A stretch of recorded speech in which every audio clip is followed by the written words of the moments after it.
in my session, there were 3 speakers. So the first one is Mr. Joseph Kwan, who looked at the elderly housing and livability issues from a sort of wider scale. So by first of all, highlighting the important elements of age-friendly housing, which includes barrier-free design, services, and social and recreation and cultural life. And then we also look at the impairments associated with aging, and that include physical, sensory, and also the cognitive impairments. And so because of this, then of course, then we have to have housing specially designed for the elderly residents. And then of course, then putting these sort of broad concepts into the Hong Kong's context, then there are of course challenges, say spatial provision, in terms of housing space, low housing space standard, affordability, high density, and the high-rise environment, which of course will give problems to accessibility. And then our planning guidelines. We have the planning guidelines, but it seems that the age-friendly neighborhood concepts are not applied there. And then they're crowding at street level, and then open space and green space and the accessibility to this public space actually are very important for the social well-being and the psychological well-being of the elderly. In fact, and then he raised a very important issue, which is becoming a trend in Australia, which is about more people actually desire to die at home. If that comes to a trend, and then is the society or community prepared for coping with these trends, which would give a sort of good ending to one's life? And then there's, of course, a call for government action. Say, for example, the education and training for carers. And then the government should sort of proactively provide age-friendly housing. And Australia seems to be a good model to follow because there are retirement homes. So from this general scale, actually then we move on to the second paper, which focuses on accessibility. Although it seems to be a smaller topic, but actually it affects both accessibility within the homes and also outside of the homes. So Mr. Kelvin Look actually promotes this lifetime homes, which has been in practice in the UK. And then accessibility is, of course, very important for aging in place. And the key dimension of accessibility actually includes ways to enhance active aging. I think that's an important function, actually, of accessibility. And it also can help to enhance independent life, sense of belonging, sense of well-being, dignity, and also self-esteem. And then the accessibility in Hong Kong's built environment, of course, is a big problem, particularly, I think, on the Hong Kong island. And for types of barrier, actually, it's not just a physical barrier. It also refers to services and also emotional access. And then how can we improve access to premises in Hong Kong? Then the holistic approach was suggested, and then 16 design criteria were also suggested, and that these 16 criteria can be grouped into 4 levels. The first is visitability, whether visitors can easily come to see the elderly people. This is very important. And then, of course, the baseline accessibility, talking about universal design within the homes. And then wheelchair maneuverability, very important because elderly people would have to, at a certain stage, use wheelchair for enhancing their mobility. So then there is also the issues of cost, which is important. I mean, with all this improvement in accessibility, it comes with a dollar sign. So Mr. Look, Dr. Look, at the end of the presentation, actually called for partnering among different stakeholders related to elderly services. And then the third paper looks at the particular issue of elderly, which is about falls prevention for those for the aged or living at home. And there were some statistics showing the prevalence of falls among the elderly people. And then Ms. Zhu also discussed about the causes and the factors of fall. It's not only a kind of behavior, but it's also environmental causes as well. And of course, it links to one's biological ability and also actually socioeconomic characteristics too. And then about the very important function of occupational therapists to help to reduce falls. So how do they do it? So it's actually the home visit is very important by helping to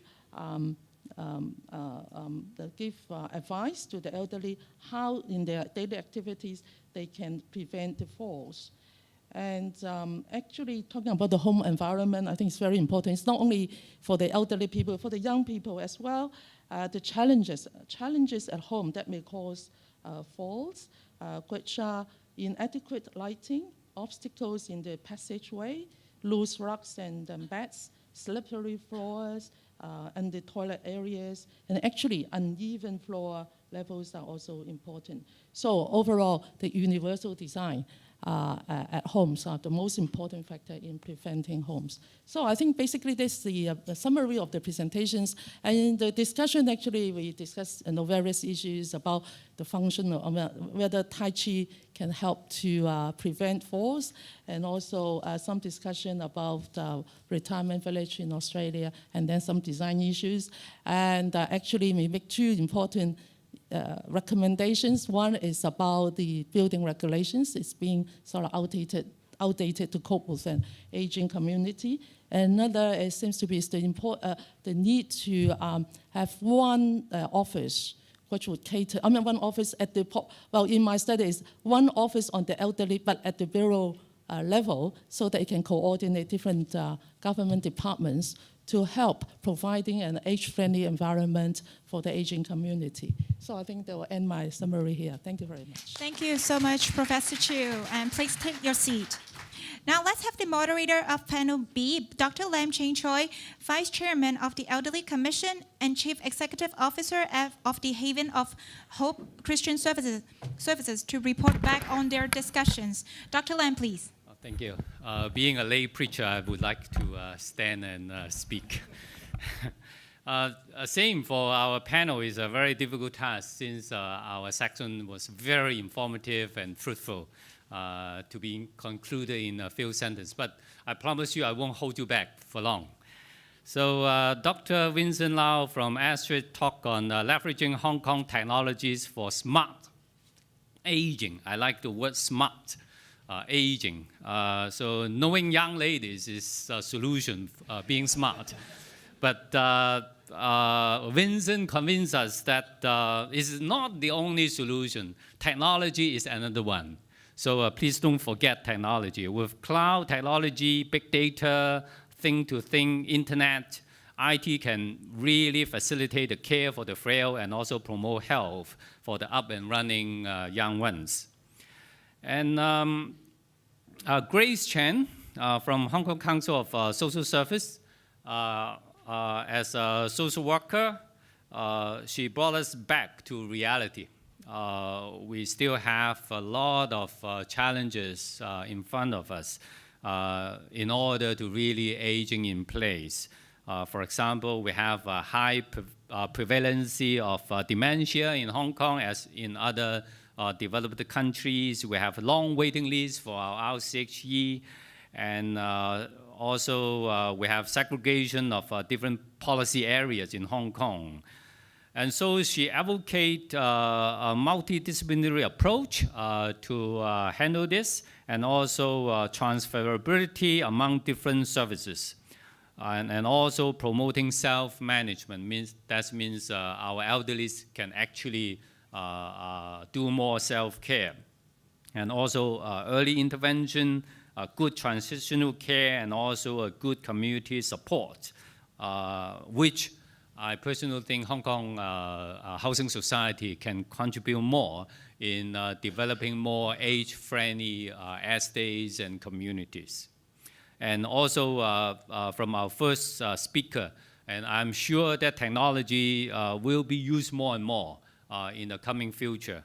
Not only because our population is aging, but also we are facing a huge manpower shortage in the coming years. So technology is a must. And also I would like to urge housing society, while we build, we also build in technology in our new housing, as the Tanner Hill will do so.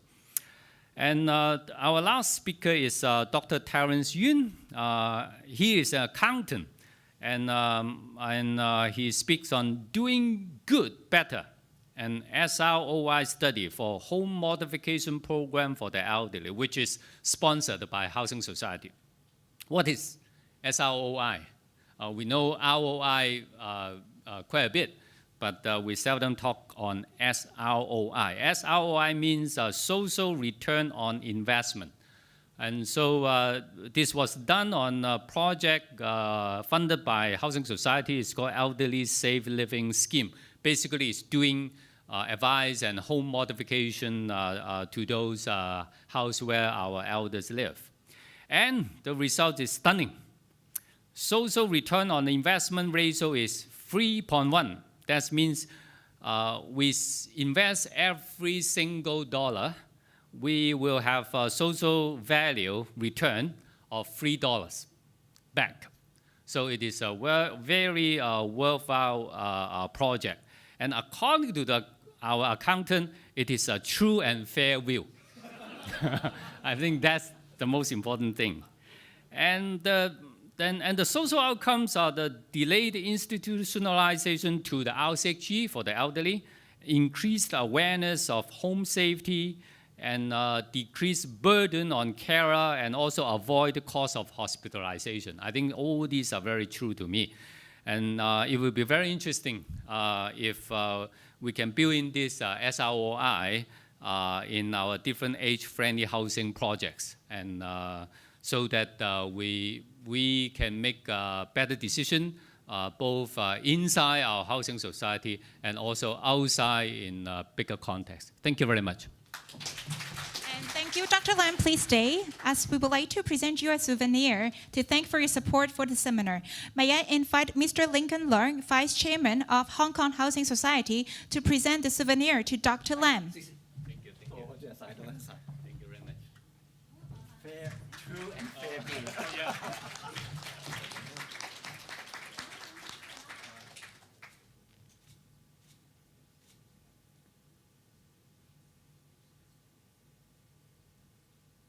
True and fair will or not? Yeah, true and fair.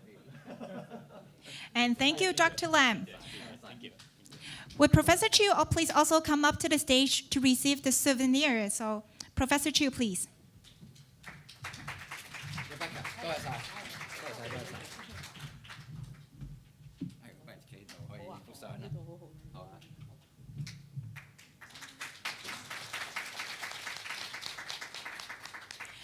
Thank you, Professor Chiu. And would Mr. Leung please stay? Before the seminar comes to an end, may I invite Mr. Leung to make the closing remarks. Mr. Leung, please. Ladies and gentlemen, it is my pleasure to give the closing remarks at the conclusion of this highly successful seminar today. First of all, I'd like to thank everyone for joining us, and especially our speakers for their excellent presentations, and the moderators for leading very insightful and useful discussions on this important topic of age-friendly housing. As mentioned by our chairman, Mr. Marco Wu, in his welcome remarks, and our CEO and Executive Director, KL, in his presentation, the Housing Society has long focused on this very important issue of the housing needs of the Hong Kong population as it ages. For over a decade, we've been making significant efforts to promote aging in place in the community and develop housing to address the various needs of the elderly. Today's active participation shows that others also share our concerns in this important topic. Throughout the afternoon, we have all enjoyed the enthusiastic participation and the insightful vision and comments from our speakers. I hope you all agree that this seminar has given us some inspiring ideas and further food for thought. For the Housing Society, with our vision to serve the housing needs of Hong Kong, we have identified elderly housing as one of our core activities over the coming years. We will therefore continue to explore new initiatives and innovative solutions to cater for the changing housing needs of our community here in Hong Kong. Once again, thank you for participating in the seminar, and I hope that you all continue to support our future events. Thank you very much. Thank you, Mr. Leung. Please take a seat. The seminar has now come to an end. Thank you very much for joining us. I hope you all enjoyed the seminar. Goodbye.